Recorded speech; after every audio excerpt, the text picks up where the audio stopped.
ಸ್ವಾತಿ ಚಾನೆಲ್ಗೆ ಎಲ್ರಿಗೂ ಆತ್ಮೀಯವಾದ ಸ್ವಾಗತ. ಎವ್ರಿ ಸೋಮವಾರ ಗೃಹಲಕ್ಷ್ಮಿ ಹಣ ರಿಲೀಸ್ ಆಗ್ತಾ ಇದೆ. ಈ ವಿಚಾರ ನಮ್ಗೆ ಗೊತ್ತಿದೆ. ಇದ್ರ ಜೊತೆಗೆ 5 ಜಿಲ್ಲೆಗಳಿಗೆ ನಾವು ಅಮೌಂಟ್ ನ ಕ್ಲಿಯರ್ ಮಾಡ್ಬಿಟ್ಟಿದೀವಿ. ನಮ್ ಕಡೆಯಿಂದ ಈ 5 ಜಿಲ್ಲೆಗಳಿಗೆ ಬಾಕಿ ಇಲ್ಲ ಅಂತ ಹೇಳುವಂತ ಒಂದು ವಿಚಾರ ಈಗ ಎಲ್ಲ ಕಡೆ ಹರಿದಾಡ್ತಾ ಇದೆ. ಇದ್ರ ಬಗ್ಗೆ ವಿಡಿಯೋದಲ್ಲಿ ಮಾತಾಡೋಣ. ಗೃಹಲಕ್ಷ್ಮಿ ಹಣದ ಬಗ್ಗೆನೂ ಕೂಡ ಬಹಳಷ್ಟು ಅಪ್ಡೇಟ್ಸ್ ಗಳಿದೆ. ಎಲ್ಲಾನು ವಿಡಿಯೋದಲ್ಲಿ ತಿಳಿಸ್ಕೊಡ್ತಾ ಹೋಗ್ತೀನಿ. ಚಾನೆಲ್ ಸಬ್ಸ್ಕ್ರೈಬ್ ಮಾಡ್ಕೊಂಡು ವಿಡಿಯೋನ ಕಂಟಿನ್ಯೂಸ್ ಆಗಿ ವಾಚ್ ಮಾಡಿ. ಯಾಕಂದ್ರೆ 5 ಜಿಲ್ಲೆಗಳು ಅದರಲ್ಲಿ ನಿಮ್ ಜಿಲ್ಲೆನೂ ಆಗಿರಬಹುದು. ಸ್ಕಿಪ್ ಮಾಡಿದ್ರೆ ಅದು ಮಿಸ್ ಔಟ್ ಆದ್ರೆ ಮತ್ತೆ ನೀವು ಕನ್ಫ್ಯೂಷನ್ಸ್ ಅಲ್ಲಿ ಕ್ರಿಯೇಟ್ ಆಗಿ ನನಗೆ ಕಮೆಂಟ್ಸ್ ಅಲ್ಲಿ ಕೇಳ್ತಾ ಹೋಗ್ತಾ ಇರ್ತೀರಾ. ಎಸ್, ಗೃಹಲಕ್ಷ್ಮಿ ಹಣ ನಿಮಗೆ ಗೊತ್ತಿರೋ ಹಾಗೆ 29-30ನೇ ಕಂತಿನ ಹಣದಲ್ಲಿ ಬಹಳಷ್ಟು ದೊಡ್ಡ ಸಮಸ್ಯೆಗಳಾಗಿತ್ತು. ಈಗ ಹೈಕೋರ್ಟಿಗೆ ಹೋಗಿ ಹೆಣ್ಮಕ್ಳು ಕೇಸ್ ಕೂಡ ಹಾಕಿರುವಂತದ್ದು, ಕೆಲವೊಂದಷ್ಟು ವಿಚಾರಗಳು ವೈರಲ್ ಆಗಿರುವಂತದ್ದು ಎಲ್ಲಾನು ಎವ್ರಿ ಸಿಂಗಲ್ ಡೇ ನಾವು ನೋಡ್ತಾನೆ ಬರ್ತಾ ಇದೀವಿ. ಹಾಗಾದ್ರೆ ಈ ಅಮೌಂಟ್ ಎಲ್ಲ ಯಾವಾಗ ನಮ್ಗೆ ಕ್ಲಿಯರೆನ್ಸ್ ಸಿಗುತ್ತೆ, ಯಾವಾಗ ಗವರ್ಮೆಂಟ್ ನಮ್ಮ ಖಾತೆಗಳಿಗೆ ಆಗ್ತಾರೆ ಅನ್ನೋಂತ ಪ್ರಶ್ನೆಗಳು ಇದೆ. ಎವ್ರಿ ಮಂಡೇ 11 ಗಂಟೆಗೆ ನಮ್ಮ ಖಾತೆಗಳಿಗೆ ಗವರ್ಮೆಂಟ್ ಕಡೆಯಿಂದ ಅಮೌಂಟ್ ರಿಲೀಸ್ ಆಗುತ್ತೆ. 11 o'clock ಗೆ ಗೃಹಲಕ್ಷ್ಮಿ ಹಣ ರಿಲೀಸ್ ಆಗುತ್ತೆ. ಎವ್ರಿ ಡೇ ರಿಲೀಸ್ ಮಾಡ್ತಾರ ಅಂತ ಅಂದ್ರೆ ಇಲ್ಲ, ಸೋಮವಾರ ಬೆಳಗ್ಗೆ 11 ಗಂಟೆಗೆ ಮಾತ್ರ ಗೃಹಲಕ್ಷ್ಮಿ ಹಣ ರಿಲೀಸ್ ಆಗುವಂತದ್ದು. ಈ ಅಮೌಂಟ್ ರಿಲೀಸ್ ಆದ್ಮೇಲೆ ಎಲ್ಲಾ ಜಿಲ್ಲೆಗಳಿಗೂ ಬರೋದಕ್ಕೆ ಟೈಮ್ ತಗೊಳುತ್ತೆ.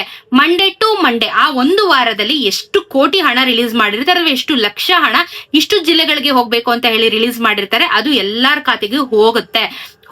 ಹೋದ್ಮೇಲೆ ಏನಾಗುತ್ತೆ, ಕೆಲವೊಂದು ಸೆಕೆಂಡ್ ಸ್ಯಾಟರ್ಡೆ, ಫೋರ್ತ್ ಸ್ಯಾಟರ್ಡೆ ರಜಾ ಇರುತ್ತೆ, ಸಂಡೇ ಯಾರು ಕೆಲಸ ಮಾಡೋದಿಲ್ಲ. ಸೊ ಫ್ರೈಡೇ ವರ್ಗುನು ಎಷ್ಟು ಖಾತೆಗಳಿಗೆ ಅಥವಾ ಎಷ್ಟು ಜಿಲ್ಲೆಗಳಿಗೆ ಅಮೌಂಟ್ ಹೋಗ್ಬೇಕು ಅಷ್ಟು ಜಿಲ್ಲೆಗಳಿಗೆ ವ್ಯವಸ್ಥೆನ ಮಾಡಿ ಇಟ್ಬಿಟ್ಟಿರ್ತಾರೆ. ಸೊ ಮತ್ತೊಮ್ಮೆ ಸೋಮವಾರ ಬಂತು, ಇನ್ನೊಂದು ಭಾಗಕ್ಕೆ ಇನ್ನೊಂದು ಕಂತಿನ ಹಣ ರಿಲೀಸ್ ಮಾಡ್ತಾರೆ. ಈ ರೀತಿ ಪ್ರೋಸೆಸ್ ಅಲ್ಲಿ ಗೃಹಲಕ್ಷ್ಮಿ ಹಣ ಕೆಲಸ ಮಾಡುವಂತದ್ದು. ಈ 5 ಜಿಲ್ಲೆಗಳು ಯಾವುದು ನಮ್ಗೆ ಅಂದ್ರೆ ಇವ್ರು ಗೌರ್ಮೆಂಟ್ ಹೇಳ್ತಿರೋದು, ಈ 5 ಜಿಲ್ಲೆಗಳಿಗೆ ನಾವು ಸಂಪೂರ್ಣವಾಗಿ ಹಣನ ಕೊಟ್ಬಿಟ್ಟಿದೀವಿ, ಇವ್ರಿಗೆ ಯಾವ್ದು ಬಾಕಿ ಇಟ್ಟಿಲ್ಲ ನಾವು ಅಂತ ಹೇಳಿ ಒಂದು ವರದಿನ ಹೇಳ್ತಾ ಇದ್ದಾರೆ. ಯಾವ ಜಿಲ್ಲೆ? ಚಿತ್ರದುರ್ಗ, ಬೆಳಗಾವಿ, ಧಾರವಾಡ, ಹುಬ್ಬಳ್ಳಿ ಮತ್ತೆ ಬೆಂಗಳೂರು. ಈ 5 ಜಿಲ್ಲೆಗಳಿಗೆ ನಾವು ಕ್ಲಿಯರ್ ಆಗಿ ಎಲ್ಲಾ ಗೃಹಲಕ್ಷ್ಮಿ ಹಣನೂ ಕೊಟ್ಬಿಟ್ಟಿದೀವಿ. ಅದು ಏನು 29, 30 ಅಂತಾನು ಸೇರ್ಸ್ ಹೇಳ್ತಾ ಇರೋದು ಇವರು. 29 ಮಾತ್ರ ಅಲ್ಲ, 30ನೇ ಕಂತಿನ ಹಣ ಕೂಡ ನಾವು ಕ್ಲಿಯರ್ ಮಾಡಿದೀವಿ, ನಾವು ಬಾಕಿನೇ ಇಟ್ಕೊಂಡಿಲ್ಲ ಅಂತ ಹೇಳಿ ಒಂದು ನ್ಯೂಸ್ ನ ಕೊಟ್ಟಿರುವಂತದ್ದು. ಹಾಗಾದ್ರೆ ಇವಾಗ ನಾನು ಹೇಳಿರುವಂತ 5 ಜಿಲ್ಲೆಗಳಲ್ಲಿರುವಂತ ಎಲ್ಲರಿಗೂ ಈ ಗೃಹಲಕ್ಷ್ಮಿ 29, 30 ಜಮಾ ಆಗಿದೆಯಾ ಅದನ್ನ ದಯವಿಟ್ಟು ನಂಗೆ ಕಮೆಂಟ್ ಅಲ್ಲಿ ತಿಳಿಸಿ. ಗವರ್ಮೆಂಟ್ ಕಡೆಯಿಂದ ಅಂತೂ ಇಷ್ಟು 5 ಜಿಲ್ಲೆಗಳಿಗೆ ನಾವು ಕ್ಲಿಯರ್ ಮಾಡಿದೀವಿ.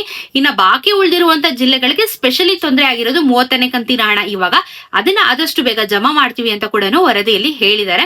ಸೊ ಇವಾಗ ಹೇಳದಲ್ಲ, ಸೋಮವಾರ ಬೆಳಿಗ್ಗೆ ಅಮೌಂಟ್ ರಿಲೀಸ್ ಆಗುತ್ತೆ, ಅದು ನಿಮ್ಮ ಖಾತೆಗಳಿಗೆ ಬರೋದಕ್ಕೆ ಸ್ವಲ್ಪ ಟೈಮ್ ತಗೊಳುತ್ತೆ. ಸೊ ಸೋಮವಾರ ಟು ಸೋಮವಾರ ಅಲ್ಲಿ ಮಧ್ಯದಲ್ಲಿ ಗವರ್ಮೆಂಟ್ ಹಾಲಿಡೇ ಬಂತು ಅಂದ್ರೆ ಈ ವಾರದಲ್ಲಿ ನಮಗೆ ಬಕ್ರೀದ್ ಕೂಡ ಇದೆ, ಮತ್ತೊಂದು ಗವರ್ಮೆಂಟ್ ಹಾಲಿಡೇ ಇದೆ, ಅಲ್ಲಿ ಮತ್ತೊಂದು ಸಮಸ್ಯೆ ಆಗುತ್ತೆ. ಸೊ ಏನು ಅಂತ ಅಂದ್ರೆ ಮಂಡೇ ಟು ಮಂಡೇ ನಿಮ್ಗೆ ಅಮೌಂಟ್ ರಿಲೀಸ್ ಮಾಡ್ತಾರೆ. ಹಣ ಅಂತೂ ಎಲ್ಲೂ ಹೋಗಲ್ಲ, ಖಂಡಿತ ನಿಮ್ಮ ಅಕೌಂಟ್ಗೆ ಬರುತ್ತೆ. ಬಟ್ ಏನಂದ್ರೆ ಮಂಡೇ ಟು ಮಂಡೇ ವೇಟ್ ಮಾಡಬೇಕು.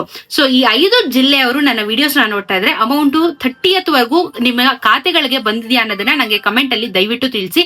ಯಾಕಂದ್ರೆ ಒಂದು ಕ್ಲಾರಿಫಿಕೇಶನ್ ಇಂದ ಎಲ್ಲರಿಗೂ ಹೆಲ್ಪ್ ಆಗುತ್ತೆ. ಸೊ ಸದ್ಯಕ್ಕೆ ಗೃಹಲಕ್ಷ್ಮಿದ್ ಇಷ್ಟು ವಿಚಾರ ಇದೆ. ಈ ವಾರದಲ್ಲಿ ನೋಡೋಣ, ಮಧ್ಯದಲ್ಲಿ ಏನಾದ್ರು ಅಪ್ಡೇಟ್ಸ್ ಗಳು ಬಂದ್ರೆ ಖಂಡಿತ ನಾನು ವಿಡಿಯೋ ಮಾಡಿ ನಿಮ್ಗೆ ತಿಳಿಸ್ಕೊಟ್ಟು ಅಪ್ಡೇಟ್ ನ ಮಾಡ್ತೀನಿ. ಸಿಗೋಣ ಇನ್ನೊಂದಷ್ಟು ವಿಡಿಯೋಲಿ. ಚಾನಲ್ ನ ಸಬ್ಸ್ಕ್ರೈಬ್ ಮಾಡ್ಕೊಳ್ಳಿ. ನಮಸ್ಕಾರ.